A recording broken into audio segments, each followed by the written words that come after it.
एक सबसे बड़ी दिक्कत ये आती है कि एक नियमितता नहीं बन पाती स्टूडेंट की, कि उस नियमितता को कैसे बनाया जाए। सबसे बड़ी दिक्कत ये आती है। तो नियमितता बनाने के लिए कोई अलग से प्रयास नहीं करने पड़ते हैं। तो हमें सबसे पहले कारणों की तलाश करनी होती है कि क्या ऐसे कारण होते हैं जिसकी वजह से नियमितता बन नहीं पाती। बेसिकली सबसे बड़ा जो कारण है मार्केट का आज का, वो ये है कि बच्चे भटकाव में बहुत हैं, है ना। जब जब भटकाव होता है, अब भटकाव के कई कारण हैं, है ना। भटकाव के कई कारण होते हैं, सब चाहे वो आपके विभिन्न सारे स्रोतों की अधिकता भी भटकाव का कारण होती है। हम जितना ज़्यादा लोगों को सुनते हैं वो भटका देते हैं, आसपास के लोग भटका देते हैं। आजकल लाइब्रेरी कल्चर भी नेगेटिव नुकसान एक प्रकार से देने लग गए हैं। लाइब्रेरी में भी लोग इस प्रकार के डिस्कशंस करते हैं, तो ये सारी चीज़ें भटकाव पैदा करती है। और जब भटकाव पैदा होते हैं तब तब आपकी निरंतरता टूट जाती है। तो मैं आपसे सिर्फ इतना ही कहूँगा कि जब भी आप पढ़ाई करते हो तो विभिन्न प्रकार के भटकावों से दूर रहें, और इस हेतु विभिन्न प्रकार के डिस्कशन से बचें। जितना ज़्यादा आप डिस्कशन से दूर रहोगे, जितना ज़्यादा आप मार्केट से दूर रहोगे, उतना बेहतर रहोगे। यकीन मानिए, आप 6-7 महीने, 8 महीने, 10 महीने अगर ये सोशल मीडिया से दूर हो जाते हैं या ये नकारात्मक लोगों से अगर दूर हो जाते हैं तो कोई फ़र्क नहीं पड़ेगा, है ना। आपको कुछ भी नुकसान नहीं होने वाला है। बेहतर ये है कि आप उनसे दूर हो जाइए और इस भटकाव से बचिए। पहली बात तो ये है। दूसरी बात ये होती है कि आपके लक्ष्य तय नहीं होते हैं, है ना। मैं देखता हूँ कई बार बच्चे मेरे पास पूछते हैं, सर अध्यापक की करें कि सेकंड ग्रेड की करें कि फर्स्ट ग्रेड की करें, कि आखिर किसकी प्रिपरेशन करें। तो 3-3 परीक्षाओं में भटके हुए कई महीनों तक हम पढ़ नहीं पाते हैं।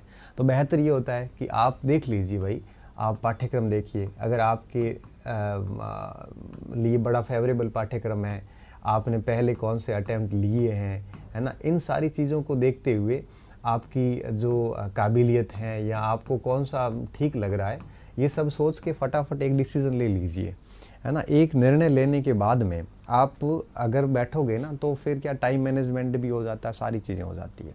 हम मोस्टली क्या करते हैं ना, पाठ्यक्रम हमारे पास में, हमें पता भी नहीं होता कि हमें एग्ज़ाम कौन से की तैयारी करनी। सबसे अधिक प्रश्न मेरे पास ये आता है कि किस एग्ज़ाम की तैयारी करनी। फिर जब एग्ज़ाम लक्ष्य तय हो जाते हैं, उसके बाद कई सारी चीज़ें सुलझ जाती है। तो लक्ष्य तय होने के बाद में आप जो है वो आपकी उस रिलेटेड आपकी पाठ्य सामग्री का चयन कीजिए।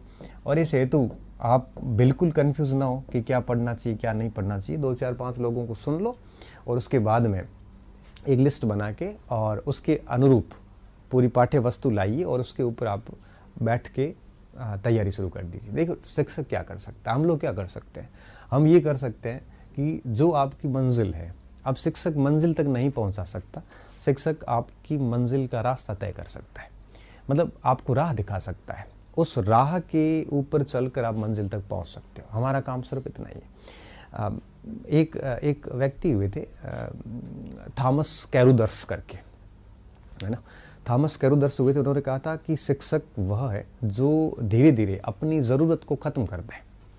शिक्षक उसे कहते हैं जो अपनी ज़रूरत को ख़त्म कर दे। इसका तात्पर्य ये होता है कि आपको मेरी ज़रूरत हो रही हो कि रास्ता बताने के लिए, या पेपर कैसे करना है, या कौन सी पुस्तक पढ़नी है। मैं चाहता हूँ कि आपको इस लेवल की मैच्योरिटी आप में हो।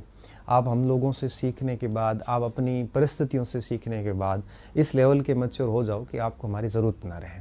तो शिक्षक सच में वही होता है जो आपको अपनी खुद की ज़रूरत को ख़त्म करे।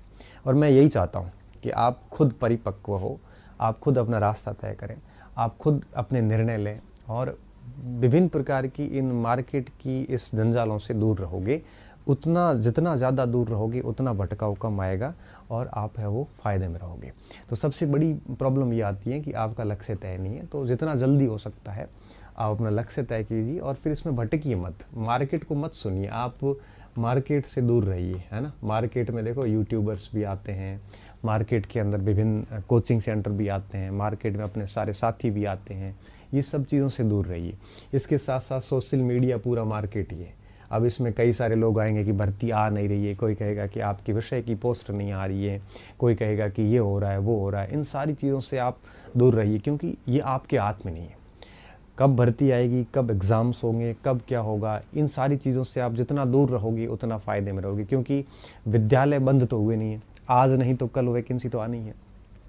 अब जब ये भटकाव आते हैं तो भटकाव आने के बाद में क्या होता है कि आपकी निरंतरता टूट जाती है। ठीक है, अब जब ये निरंतरता टूटती है ना, तब निरंतरता टूटने का सबसे बड़ा परिणाम ये निकलता है कि आप अस्त व्यस्त हो जाते हैं। और जब आप अस्त व्यस्त हो जाते हैं तब समस्या ये आती है कि आपका पूरा टाइम मैनेजमेंट बिगड़ जाता है। और जब आपका टाइम मैनेजमेंट बिगड़ जाता है तब आप में नीरसता आ जाती है ना, नीरसता आ जाती है। और सबसे बड़ी समस्या ये आती है कि मनोबल गिर जाता है और आपको अपने ऊपर ही क्रोध आना शुरू हो जाता है ना, मनोबल गिरता है, निरसता आ जाती है, कोई उत्साह जैसी स्थितियाँ उत्पन्न होती नहीं है। तो बेहतर सबसे बढ़िया ऑप्शन ये होता है कि आप अपनी निरंतरता को बनाए रखें। और इस हेतु सबसे बढ़िया काम ये होता है कि आप अपना टारगेट सेट करें, अपनी पाठ्य सामग्री सेट करें और उसके बाद में आप अपने आप को हमेशा से बाउंड रखें। आप रात को सोते वक्त हमेशा से ये तय कर लें कि कल क्या टारगेट है और आपको कल क्या चीज़ें पूरी करनी है। जिससे जैसे ही आपने तय कर लिया कि भाई कल मुझे ये 5 टॉपिक पूरे दिन में करने हैं, तो फिर पूरा दिन उन टॉपिक्स को करते रहिए। आप ना आगे के कल के बारे में सोचें, ना आप पीछे के कल के बारे में सोचें। आप केवल और केवल अपना एक दिन का जो टारगेट आपने लिया है उस टारगेट को पूरा करने में लगा है ना। जिस तरह से आप डेली इसी तरह से टारगेट के रूप में चलते रहोगे तो निश्चित तौर पे ये निरंतरता कभी नहीं टूटेगी। ठीक है, बीच बीच में ऐसे अप्स एंड डाउन आते हैं, अप्स डाउन आने भी चाहिए, क्योंकि जब अप्स आते हैं और डाउन्स आते हैं दोनों अच्छी स्थितियां हैं। अगर आप दोनों एक्सट्रीम कंडीशन में, मान लो कि कई बच्चे ऐसे होते हैं जिनको ये मान लिया जाता है कि मेरा सिलेक्शन नहीं होता, मेरा नहीं होगा, तो भी बहुत ख़तरनाक स्थिति है, इसमें आप बहुत ज़्यादा डिप्रेस्ड हो जाओगे। अगर कोई ऐसे व्यक्ति हैं जो ये मान लेते हैं कि नहीं मेरा तो कन्फर्म सिलेक्शन है, ये अति भी बहुत ख़राब है। क्यों? क्योंकि ये फिर ओवर कॉन्फिडेंट में गलतियाँ ज़्यादा हो जाती है। बीच की स्थिति आपकी हमेशा रहनी चाहिए। कभी ये लगना चाहिए कि नहीं हो रहा है, कभी लगना चाहिए कि मेरा हो जाएगा। और इस स्थिति में रेगुलर आप है वो कितना भी कहीं पर भी बिजी हो, अपने 5-7 घंटे डेली निकालिए, मतलब निकालने हैं आपको, है ना। तो इससे क्या होगा कि आपकी कंटिन्यू एक कंसिस्टेंसी के साथ बनी रहेगी। और ये सबसे बढ़िया बात होती है।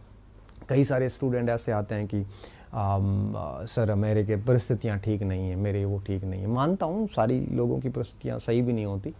कई तो इस सृष्टि में कोई सुखी भी नहीं है, कोई बीमार रहता है, किसी की आर्थिक समस्याएं हैं, किसी की पारिवारिक समस्याएं हैं, किसी की कोई नई प्रकार की समस्याएं हैं। हर व्यक्ति किसी न किसी समस्या से ग्रसित है। ठीक है, तो आप इन समस्याओं के हवाले दे के बच नहीं सकते, क्योंकि जैसा कि मैंने आपको पहले कहा था एक बार कि ये जितनी भी बातें हैं, है ना, परीक्षाएं बड़ी क्रूर होती है। और OMR शीट जब मशीन में जाती है ना, तो वो ये नहीं देखती कि किस समस्या से ग्रसित हैं। आपको पढ़ना ही होगा, नहीं पढ़ोगे तो आपके स्थान पे कोई और आ जाएगा, तय बात है ये।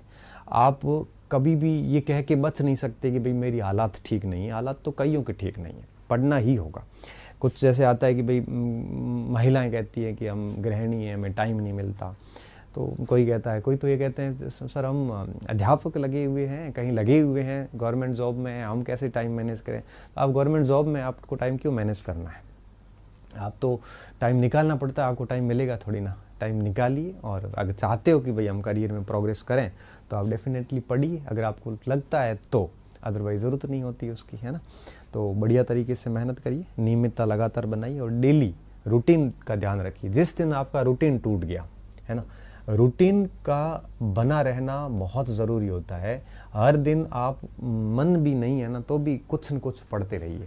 रूटीन टूटने के बाद आपको मोटिवेशन की आवश्यकता रहती है, और ये मोटिवेशन थोड़ी देर तक रहते हैं, उसके बाद में ये मोटिवेशन ख़त्म हो जाते हैं। अभी प्रेरणा जो है वो तभी आवश्यकता होती है जब रूटीन नहीं रहते। जब आपके अंदर रूटीन है तो अब मोटिवेशन की ज़रूरत पड़ती नहीं है। तो बेसिकली प्रयास ये कीजिए कि आप अपना रूटीन हमेशा बनाए रखें। हर दिन 4-5 घंटे, 6 घंटे, जो आपकी स्ट्रेटजी है उसके अकॉर्डिंग कंटिन्यू चलते रहें। बाकी बहाने बनाने के लिए कोई ज़्यादा प्रयास नहीं करने पड़ते, वो आप आराम से बना सकते हैं, कोई दिक्कत नहीं है। कई बच्चे इस तरह तक कहते हैं सर मैं तो बहुत गरीब हूँ, ये हो सकता है, गरीबी भी होती है, कई सारे लोगों की होती है। लेकिन मुझे लगता है कि मोस्टली बच्चों की माँ बाप उसकी ज़रूरतें पूरी कर देते हैं। उसके बावजूद भी आप अपने आप को गरीब मानते हैं, तो मैं तो कहता हूँ आप अपने माता पिता का अपमान कर रहे होते हैं, क्योंकि माँ बाप ये सोच रहे हैं कि हम है वो बच्चे की जो छोटी मोटी ज़रूरतें हैं वो सारी पूरी कर रहे हैं। उसके बावजूद भी बच्चा अगर ये कहता है कि नहीं मेरे पास तो ये नहीं है, मेरे पास वो नहीं है, तो अब लालच तो पूरे नहीं होते, ज़रूरतें पूरी हो जाती है। और माँ बाप जितना भी आपको कुछ देते हैं तो उसके बाद आप ऐसे गरीब कह के उनको, मुझे लगता है कि उनका आपको अपमान नहीं करना चाहिए। हर व्यक्ति अपने आप में उतना होता है कि उसकी ज़रूरतें पूरी हो जाती हैं। कुछ बच्चे वाकई में गरीब होते हैं जो जिनके माँ बाप किसी के होते भी नहीं हैं, तो ऐसी स्थिति में कई बार वो खुद मजदूरी करके भी पढ़ते हैं। लेकिन ऐसे बच्चे कभी भी चिल्लाते नहीं हैं कि हम गरीब हैं,